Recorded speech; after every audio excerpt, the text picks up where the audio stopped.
할렐루야. 오늘도 말씀과 함께 하루를 시작하는 여러분에게 하나님의 은혜와 평강이 가득하시길 주님의 이름으로 축복합니다. 계속해서 로마서 11장의 말씀을 함께 묵상합니다. 특별히 오늘 본문 말씀은 로마서 9장부터 시작된 사도 바울의 이스라엘의 구원에 관한 논증의 결론에 해당되는 부분입니다. 그렇기 때문에 굉장히 중요한 부분이라고 생각되어집니다. 사도 바울은 믿음으로 값없이 얻는 구원이 아직도 유대인들에게 유효함을 계속해서 논증해 왔습니다.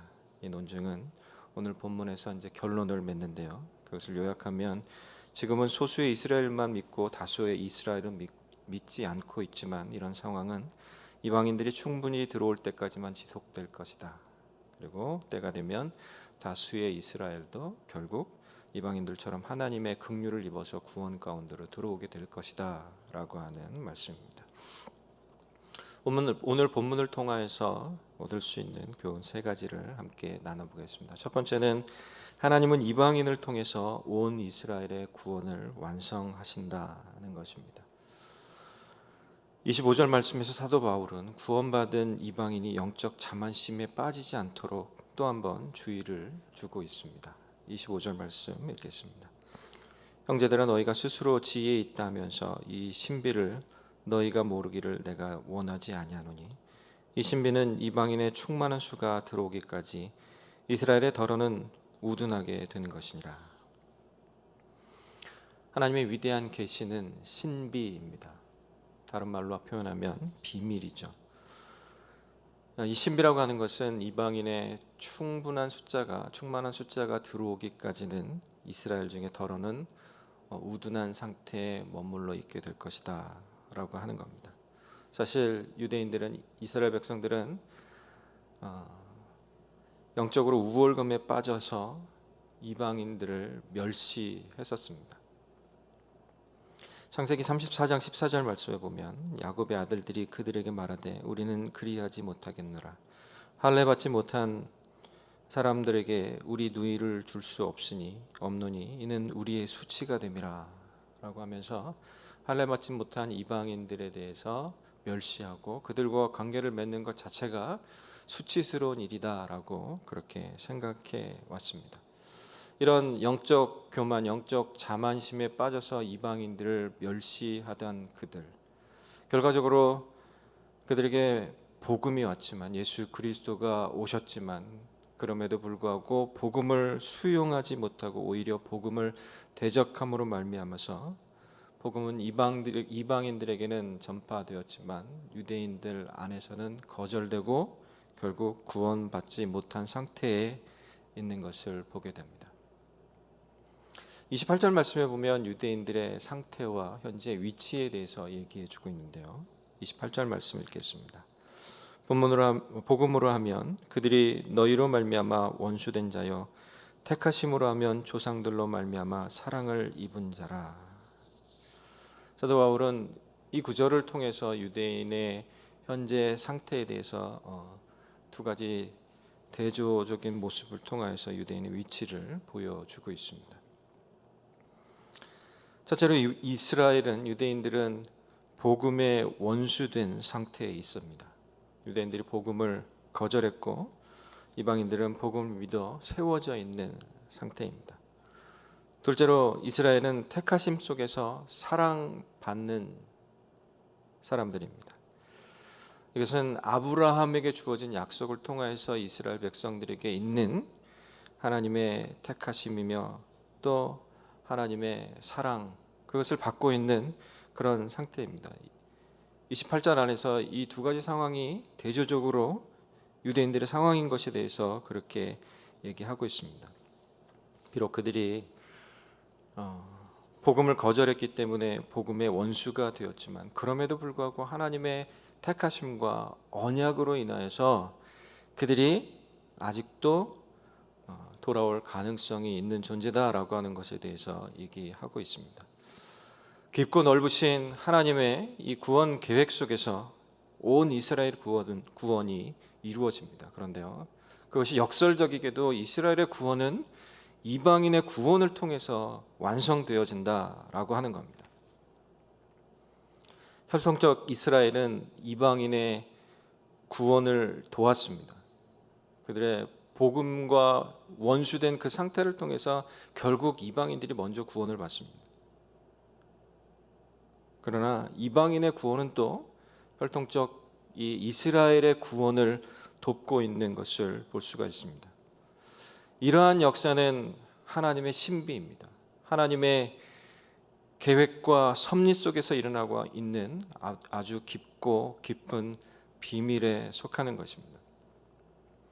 그래서 사도 바울은 26절과 27절에서 이렇게 설명하고 있습니다.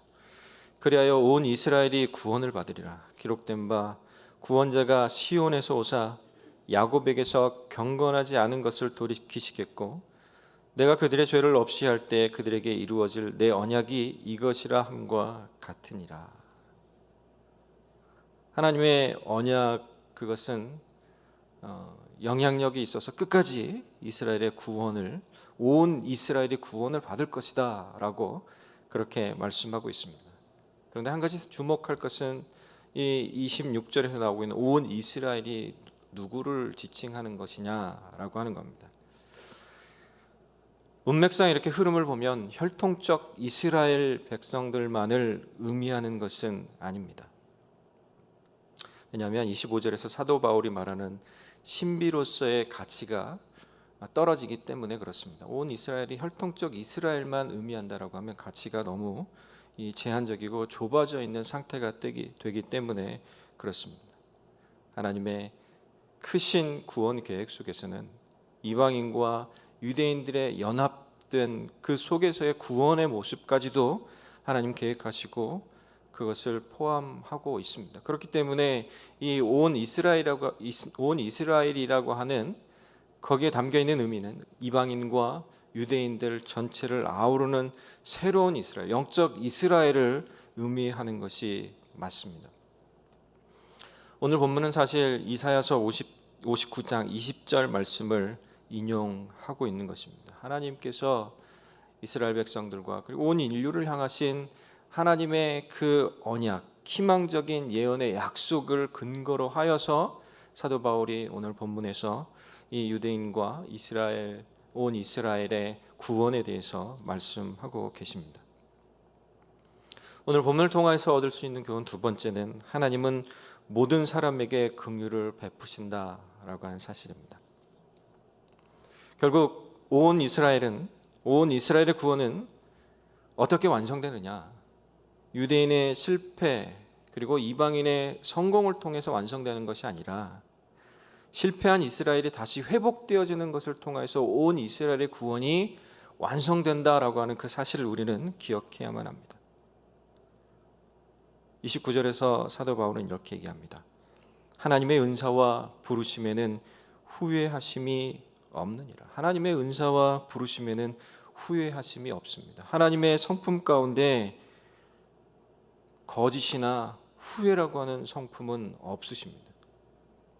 하나님은 부르셨으면, 은사를 주셨으면 그것이 끝까지 지속되어지도록 그렇게 하십니다. 후회하지 않으시고 그것이 되어질 수 있도록 그렇게 하신다라고 하는 겁니다.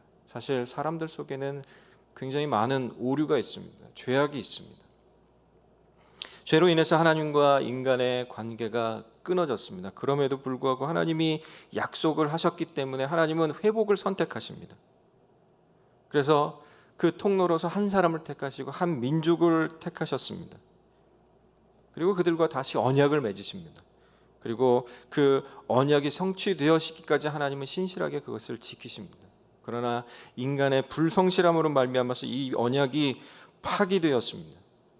그럼에도 불구하고 하나님은 이 언약을 신실하게 지키시기 위해서 변함없이 그 자리에 계셨고 또 하나님의 계획을 계속해서 지속적으로 밀고 나가십니다.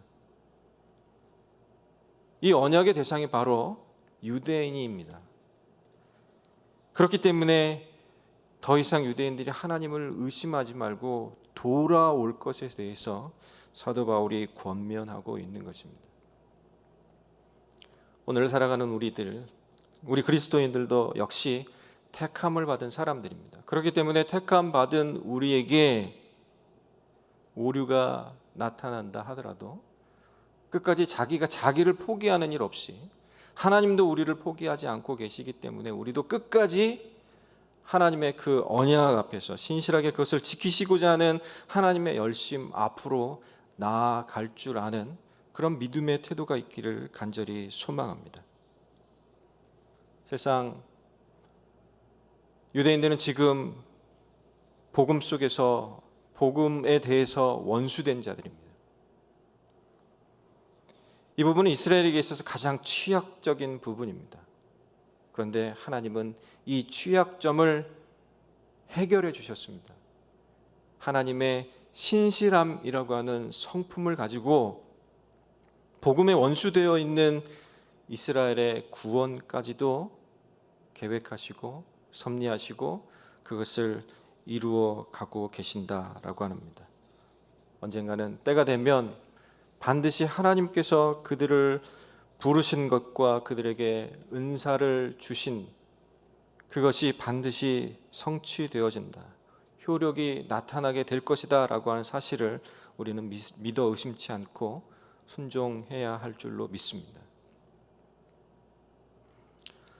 이러한 부분에 대해서 논증하기 위해서 이방인들에게 어떻게 그런 일들이 일어날 수 있었는가?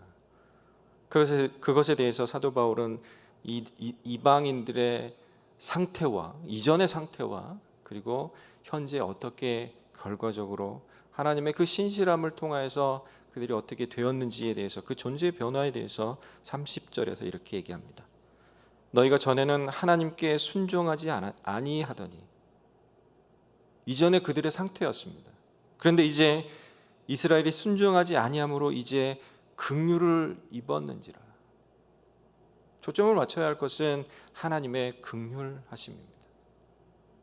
하나님의 긍휼하심을 인하여서 이방인들이 순종하지 않았었지만 이제는 하나님의 긍휼을 입어서 그들도 다 구원받게 되었다라고 하는 겁니다. 우리도 전에는 순종하지 않았었습니다. 그러나 이제는 이스라엘의 불순종을 통하여서 우리에게 하나님의 긍휼이 왔고 그리고 그 긍휼을 통하여서 우리도 구원 가운데 들어가게 된 것을 우리는 믿습니다. 이방인이 불순종 가운데 있었으나 하나님의 긍휼 때문에 구원 가운데 들어간 것처럼 역시 이 유대인들이 순종치 않고 복음의 원수가 되어져 있는 이 불순종하는 상태에 있지만 그럼에도 불구하고 하나님의 긍휼 때문에 그들이 다시 구원받을 수 있다라고 얘기하고 있는 겁니다. 31절 말씀에서 이렇게 얘기합니다.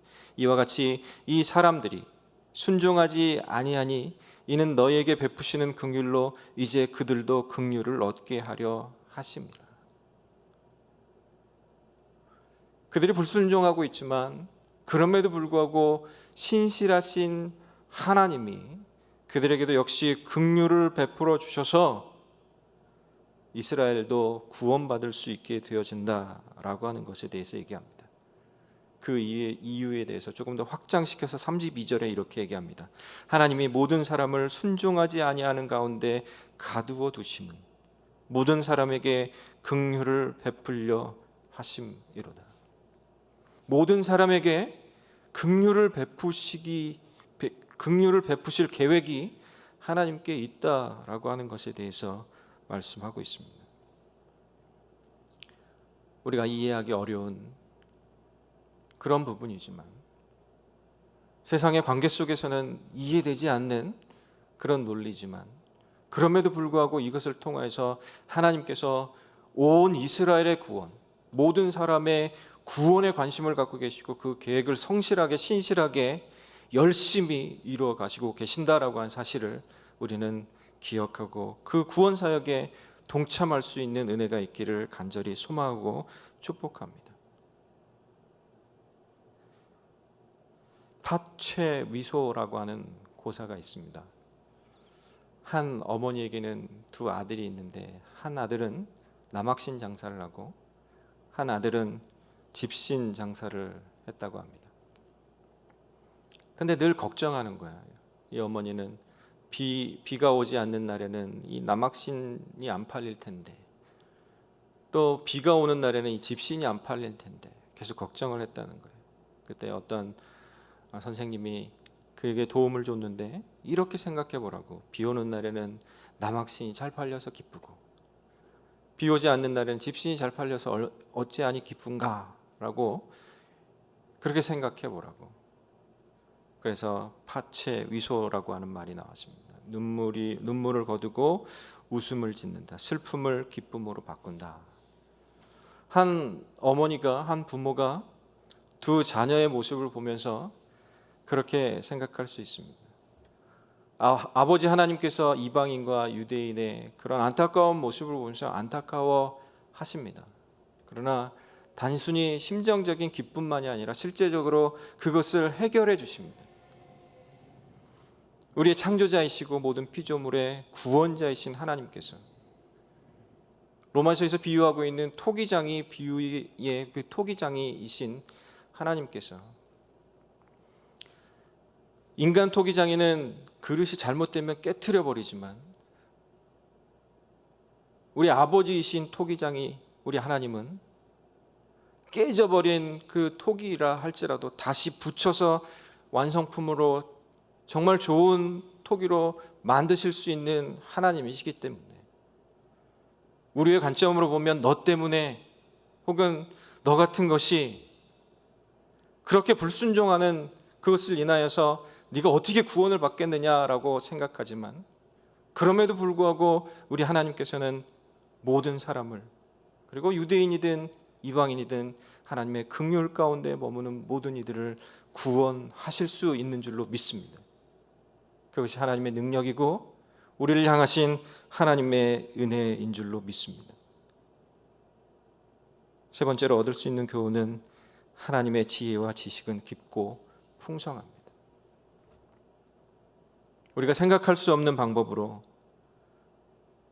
우리가 도저히 상상할 수 없는 방법으로 하나님은 하나님의 구원 역사를 이루어 가십니다. 그것이 하나님의 지혜이고 또 지식입니다.